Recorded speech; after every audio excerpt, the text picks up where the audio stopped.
நம்ம சுத்தி இருக்கிற இந்த உலகத்துல எது நிஜம் எது மாயே? இன்னைக்கு நாம பார்க்க போற விஷயம் ரொம்ப ரொம்ப இன்ட்ரெஸ்டிங்கானது.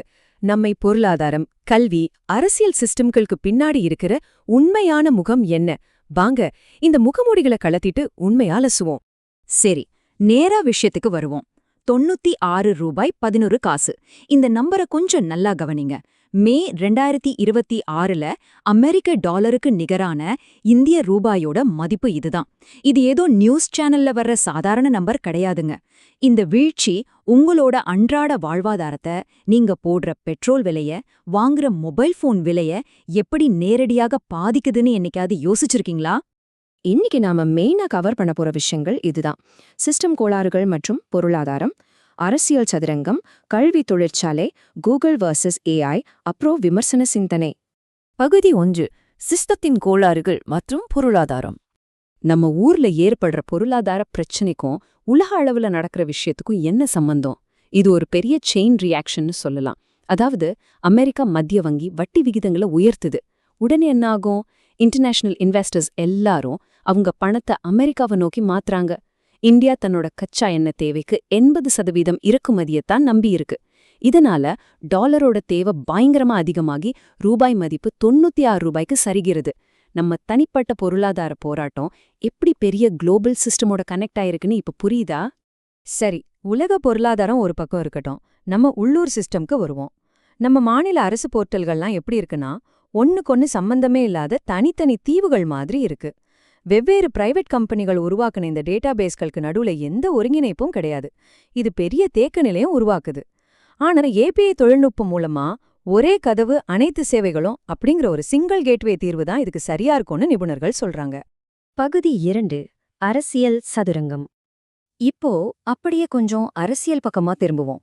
எந்த பக்கமும் சாயாம இப்போ தமிழ்நாட்டுல நடந்துகிட்டு இருக்கிற விஷயங்களை நடுநிலையா பாப்போம். 2026 தேர்தலுக்கு பிறகு அதிமுகல ஏற்பட்ட பிளவ இந்த எண்கள் ரொம்ப தெளிவா காட்டுது. ஒரு பக்கம் 25 எம்எல்ஏக்கள், இன்னொரு பக்கம் 17 எம்எல்ஏக்கள்னு அரசியல் களம் ரெண்டா பிரிஞ்சிருக்கு. இது சமீப காலத்துல ஒரு மிகப்பெரிய திருப்புமுனை. இப்போ உங்களுக்கு ஒரு கேள்வி வரலாம். இவ்ளோ பெரிய பிளவு நடந்தும் அந்த 25 எம்எல்ஏக்களோட பதவியை ஏன் பறிக்கல? விஷயம் என்னன்னா, நம்ம அரசியலமைப்பு சட்டத்தோட 10வது அட்டவணையில கட்சித்தாவல் தடை சட்டம்னு ஒன்னு இருக்கு. ஒரு கட்சியிலிருந்து 2/3 பங்கு உறுப்பினர்கள் பிரிஞ்சு போனா அவங்க சட்டப்படி பதவி இழக்க மாட்டாங்க. அந்த லிமிட்டை தொட்டதுனால தான் இங்க தகுதி நீக்கம் நடக்கல. தேர்தல் அரசியல்னு வந்துட்டாலே வாக்கு வங்கிகள் ரொம்ப முக்கியம். இப்போ நடந்திருக்கிற வாக்கு வங்கி மாற்றங்களை அரசியல் ஆய்வாளர்கள் 2 விதமா பாக்குறாங்க. ஒரு தரப்பு என்ன சொல்றாங்கன்னா, இது பாரம்பரிய சாதி எல்லைகளை உடைக்கிற ஒரு சூப்பரான சமத்துவ முன்னெடுப்புன்னு பாசிட்டிவா பாக்குறாங்க. ஆனா இன்னொரு தரப்பு என்ன விமர்சனம் வைக்கிறாங்கன்னா, இது வெறும் ஓட்டு வங்கி கணக்கு தானே தவிர அடிப்படை பொருளாதார ஏற்றத்தாழ்வுகளை இது மாத்திடாதுன்னு சொல்றாங்க. இந்த இடத்துல டாக்டர் பி.ஆர். அம்பேத்கர் சொன்ன ஒரு விஷயத்தை நாம ஆழமா சிந்திக்க வேண்டியிருக்கு. அரசியல் கட்சிகள் தலித்துகளின் விடுதலைக்காக இல்லை, அவர்கள் தலித்துகளை தங்களின் விடுதலைக்காக பயன்படுத்துகின்றனர். இந்த வார்த்தைகள் இன்னைக்கு எவ்வளவு பொருத்தமா இருக்குன்னு யோசிச்சு பாருங்க. நவீன அரசியல் உண்மையாவே விடுதலையை நோக்கி போகுதா, இல்ல பவரை தக்க வச்சுக்கிற ஒரு டூலா இருக்கா? நீங்களே சொல்லுங்க. பகுதி 3. கல்வி என்ற தொழிற்சாலை. அரசியல்லிருந்து இப்போ எஜுகேஷன் சிஸ்டம்க்கு வருவோம். இன்னைக்கு இருக்கிற கல்வி முறை எப்படி சுயமா சிந்திக்காத ஆட்களை உருவாக்குற ஃபேக்டரியா இருக்குன்னு பாப்போம். நீட் தேர்வுல சமீபத்துல நடந்த விஷயங்களை கவனிங்க. மே 3 வினாத்தாள் கசிவு, ஜூன் 14 புதிய ஹால் டிக்கெட், ஜூன் 21 மறுதேர்வு. இதை தடுக்க 2027ல முழுசா கம்ப்யூட்டர் பேஸ்ட் டெஸ்டா மாத்த போறாங்களாம். ஆனா இங்க ஒரு பிராக்டிக்கலான சிக்கல் இருக்கு. கிராமங்கள்ல இருக்கிற எல்லா மாணவர்களுக்கும் இன்டர்நெட், கரண்ட் வசதி இருக்கா? இது ஏழை மாணவர்களுக்கு பெரிய பின்னடைவை உருவாக்கும்னு கனிமொழி எம்பி அவங்க வச்ச விமர்சனம் ரொம்பவே யோசிக்க வேண்டிய ஒண்ணு. இவ்ளோ குளறுபடிகள் நடந்தும் ஏன் சிஸ்டம் மாறவே இல்ல? ரொம்ப கசப்பான உண்மை என்ன தெரியுமா? இந்த தேர்வுகள் மாணவர்களோட திறமைய அளக்கிறத விட லட்சக்கணக்கான பேரை ஃபில்டர் பண்ற ஒரு டூலா தான் இருக்கு. அது மட்டும் இல்லாம இது 10,000 கோடி ரூபாய்க்கும் மேல சம்பாதிக்கிற கோச்சிங் சென்டர்களை பாதுகாக்குது.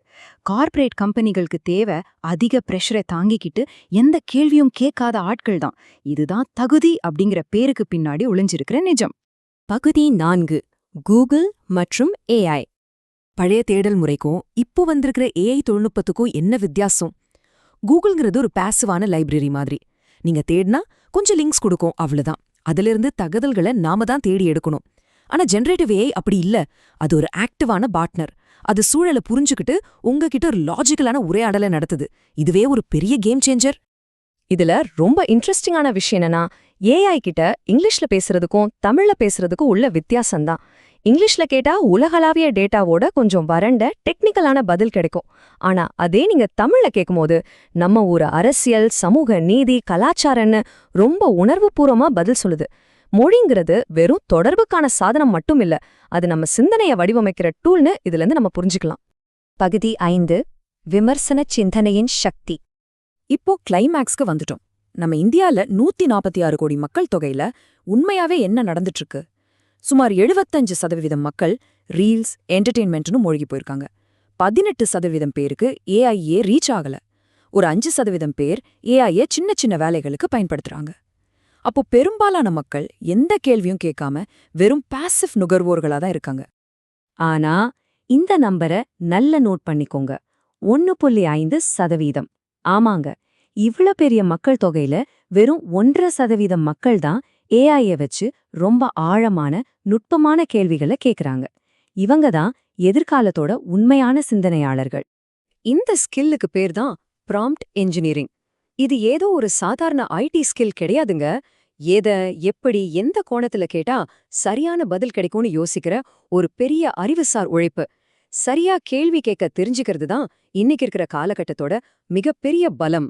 இது எல்லாத்தையும் கனெக்ட் பண்ற ஒரு பாயிண்ட் இருக்கு. அதுதான் சுயதேடல். சமூகத்தோட மாயைகளையும் சிஸ்டத்தையும் அப்படியே ஏத்துக்காம அத கேள்வி கேட்கறது தான் சுயதேடல். பொருளாதாரம் ஏன் விழுது, அரசியல் யார வளக்குது, எஜுகேஷன் ஏன் இப்படி இருக்குன்னு கேள்வி கேட்கறதா ஒரு மனுஷனோட உண்மையான அறிவுசார் கிளர்ச்சி. ஃபைனலா உங்ககிட்ட ஒரு கேள்வியை விட்டுட்டு போறேன். ஏஐ நம்ம தேர்வுகளை எழுதுது, நம்ம வேலைகளை செய்யுது. இப்படியான ஒரு உலகத்துல நீங்க சிஸ்டம்க்கு அடங்கி நடக்கிற ஒரு பாசிவான பணியாளரா இருக்க போறீங்களா, இல்ல சரியான கேள்விகளை கேட்கிற மாஸ்டராக போறீங்களா? நீங்களே யோசிங்க. என்னைக்கும் ஏன், எதற்கு அப்படிங்கிற கேள்விகளை கேட்கறத மட்டும் நிறுத்திராதீங்க.